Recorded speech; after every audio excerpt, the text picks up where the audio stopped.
Hello dear students, आज हम process of accounting और अकाउंटिंग साइकिल करेंगे। पहले वीडियोस में हम अकाउंटिंग का मीनिंग, मेथड, टाइप्स, फंक्शन और ऑब्जेक्टिव कर चुके हैं। तो आज हम करेंगे अकाउंटिंग साइकिल, जिसको हम प्रोसेस ऑफ अकाउंटिंग भी बोलते हैं। तो अकाउंटिंग हमने पढ़ा था कि अकाउंटिंग एक ऐसी प्रोसेस है जिसमें फाइनेंशियल ट्रांजेक्शंस को रिकॉर्ड किया जाता है, जो बिजनेस के लिए ज़रूरी होता है। इस प्रोसेस में क्या क्या इंक्लूड होता है? रिकॉर्डिंग, ट्रांजेक्शंस को रिकॉर्डिंग किया जाता है, उनको समराइज किया जाता है, एनालाइज किया जाता है और ट्रांजेक्शंस को रिपोर्ट किया जाता है, जिससे हमें एक ओवरव्यू मिलता है। ठीक है, एजेंसीज को भी ओवरव्यू मिलेगा, रेगुलेटर्स को और कलेक्शन एंटिटीज़ को, जो उस इंफॉर्मेशन को यूज़ करेंगी अपने बिजनेस के लिए। अकाउंटिंग प्रोसेस क्या होता है? The accounting process include steps that accountants and bookkeepers follow to document transactions and review data accuracy efficiently. तो ऐसा प्रोसेस है अकाउंटिंग का जिसमें क्या कुछ स्टेप्स इंवॉल्व होते हैं, जिसमें अकाउंटेंट्स और जो बुक कीपर है वो डॉक्यूमेंट ट्रांजेक्शंस को फॉलो करते हैं और डाटा को रिव्यू करते हैं, उसकी एक्यूरेसी एफिशिएंटली चेक करते हैं। Accounting professional conduct steps 1 to 7 through out the accounting period, while step 8 only occurs eight the end of the physical year.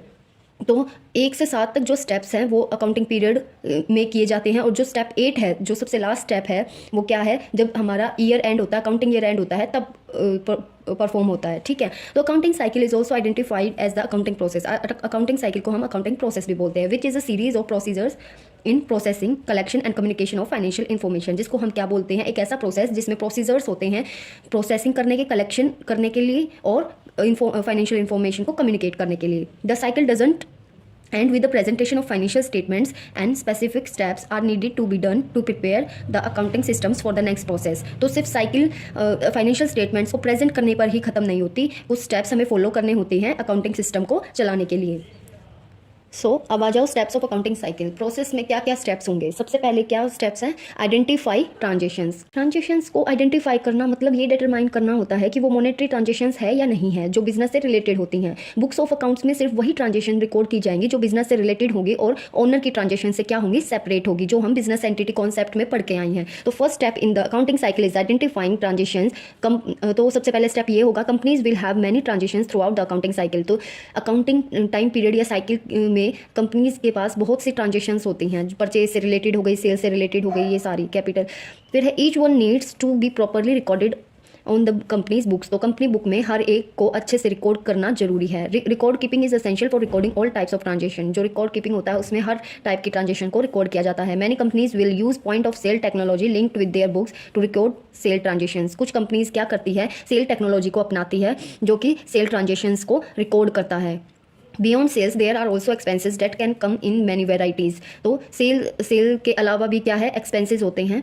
फिर है रिकॉर्ड ट्रांजेक्शंस इन अ जर्नल। तो एक जर्नल क्या है? जर्नल एक डिटेल्ड अकाउंट होता है जो बिजनेस की फाइनेंशियल ट्रांजेक्शंस को रिकॉर्ड करता है। और क्यों करता है रिकॉर्ड? कि इन फ्यूचर हम अकाउंट्स को रिकनसाइल कर सकें और इन्फॉर्मेशन को ट्रांसफ़र कर पाएँ, और ऑफिशियल अकाउंटिंग रिकॉर्ड्स को शेयर होल्डर्स को या फिर जो भी एक्सटर्नल पार्टीज़ को चाहिए उनके लिए बेनिफिशियल होता है।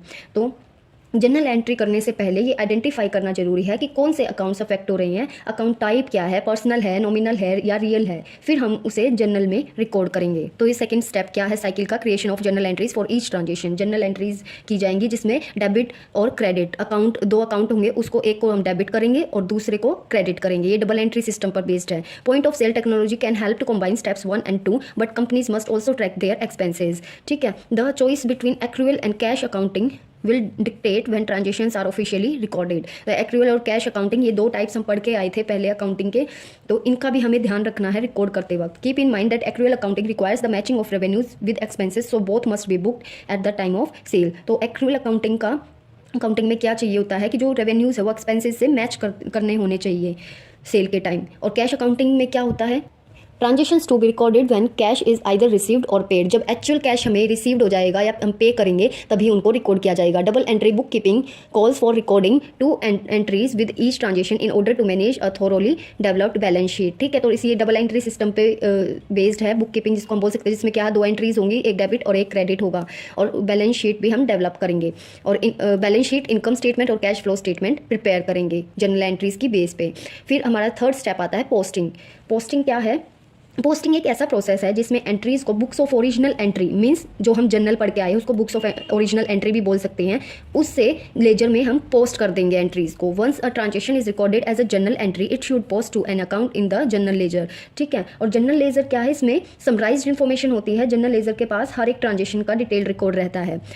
तो हम जब जनरल एंट्रीज हमारी हो जाएंगी तो हम जनरल लेजर में क्या है उसको पोस्ट कर देंगे। The general ledger provides a breakdown of all accounting activities by accounts. जो भी हमें इन्फॉर्मेशन होगी अकाउंटिंग एक्टिविटीज़ की वो एक अकाउंट में हम क्या कर देंगे, ब्रेक डाउन कर देंगे, अकाउंट में रिकॉर्ड कर देंगे। This allows a bookkeeper to monitor financial position and status of the account. तो इससे बुक कीपर को क्या अलाउ होगा, क्या हेल्प मिलेगी कि वो अपनी फाइनेंशियल पोजीशन को मॉनिटर कर पाएगा और हर एक अकाउंट का स्टेटस जान पाएगा। One of the most commonly referenced account which details how much cash is available. तो सबसे ज़्यादा क्या है, हमें ये जानने में मदद मिलेगी कि उस अकाउंट में कैश कितना अवेलेबल है। The ledger use to be gold standard for recording transactions but now that almost all accounting is done electronic. तो जनरल पहले बहुत गोल्ड स्टैंडर्ड माना जाता था क्योंकि सब काम लेजर में ही होता था, जो ट्रांजेक्शंस रिकॉर्ड होती थी। लेकिन आजकल क्या है, इलेक्ट्रॉनिक सिस्टम आ रखा है तो ऑटोमेटिक ट्रांजेक्शंस हो जाती हैं।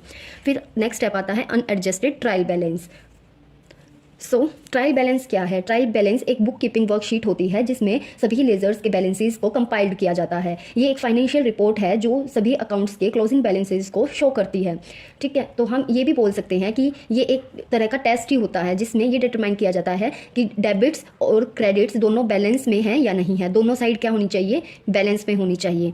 Eight the end of the accounting period a trial balance is calculated as a fourth step in the accounting cycle. तो अकाउंटिंग पीरियड के एंड में ट्रायल बैलेंस का क्या रोल होता है कि वो trial balance tells the company its unadjusted balances in each account. तो इसका ये पता लगाना होता है कि हमारे बैलेंस क्यों अनएडजस्टेड है, कहाँ प्रॉब्लम आ रही है। The purpose of this step is to ensure that the total credit balance और टोटल डेबिट बैलेंस क्या है, बैलेंस होने चाहिए, दोनों इक्वल होने चाहिए। So this stage can catch a lot of mistakes if those numbers do not match up. अगर दोनों साइड मैच नहीं हो रही है तो ट्रायल बैलेंस की हेल्प से हम उन मिस्टेक्स को डिटेक्ट कर पाएंगे। तो ट्रायल बैलेंस का क्या काम है, एरर्स को निकालना। फिर आ जाता है हमारा फिफ्थ स्टेप वर्कशीट। वर्कशीट क्या होती है? वर्कशीट होती है एज ए टूल यूज होती है, ठीक है, फाइनेंशियल अकाउंटिंग में, जिससे फाइनेंशियल स्टेटमेंट्स प्रिपेयर करते हैं। ये अकाउंटेंट्स को सभी ट्रांजेक्शन्स देखने को अलाउ करती है जो एक अकाउंटिंग पीरियड में ओकर हुए हैं। Analysing of worksheet and identifying adjusting entries make up fifth step in the cycle. तो इसमें फिफ्थ स्टेप में क्या है, हम वर्कशीट को एनालाइज करेंगे और जो हमने एडजस्ट की है एंट्रीज ट्रायल बैलेंस से उनको आइडेंटिफाई करेंगे। A worksheet is created and use to ensure that debits and credits are equal. तो वर्कशीट क्यों बनाई जाती है, ये एंश्योर करने के लिए कि हमारे डेबिट और क्रेडिट दोनों इक्वल हो चुके हैं या नहीं। If there descriptions then adjustments will need to be made in addition to identifying any errors. Adjusting entries may be needed for revenue and expenses matching when using accrual accounting. तो अगर वहाँ कोई कमी है तो हमें एडजस्टमेंट्स को ठीक करने की ज़रूरत होती है। हम एरर्स को क्या करेंगे, आइडेंटिफाई करेंगे, एंट्रीज़ को एडजस्ट करेंगे और रेवेन्यू और एक्सपेंसेस को एक्रूअल बेसिस पर मैच करने की कोशिश करेंगे। फिर सिक्स स्टेप आता है हमारा adjusting general entries. Adjusting entries accounting period के एंड में होती है। इसमें वो आइटम्स होते हैं जो डेली ट्रांजेक्शन्स में रिकॉर्ड नहीं किए जाते, जैसे कि एक्रूड एक्सपेंसेस। एक्रूड एक्सपेंसेस ऐसे एक्सपेंसेस होते हैं जो रिकॉर्ड पहले किए गए हैं, जिनको पहले रिकॉर्ड किया गया है पर उनकी पेमेंट बाद में की जाती है।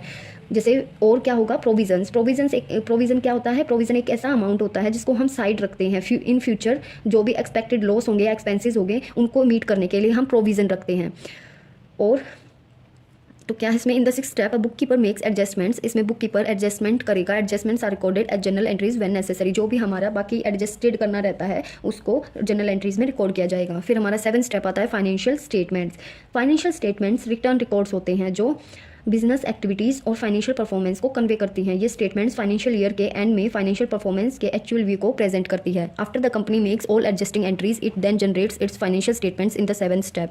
तो जब हमारी क्या है एंट्रीज सभी एडजस्ट हो चुकी है तो फाइनेंशियल स्टेटमेंट्स बनते हैं सेवन स्टेप में। For most companies this statements will include income statement, जिस इनकम स्टेटमेंट होती है जिसमें प्रॉफिट एंड लॉस होता है, बैलेंस शीट होती है और cash flow statement. Cash flow statement क्या है कि हमारा कैश आउट कितना है, कैश इन कितना है। फिर है क्लोजिंग द बुक्स, जो हमारा लास्ट स्टेप है। तो क्लोजिंग ऑफ बुक्स क्या है, क्लोजिंग द बुक्स का मतलब है रिपोर्ट फाइनलाइज्ड हो जाती है। इसमें ये फाइनलाइज्ड रिपोर्ट्स बिजनेस की फाइनेंशियल पोजीशन को शो करती हैं।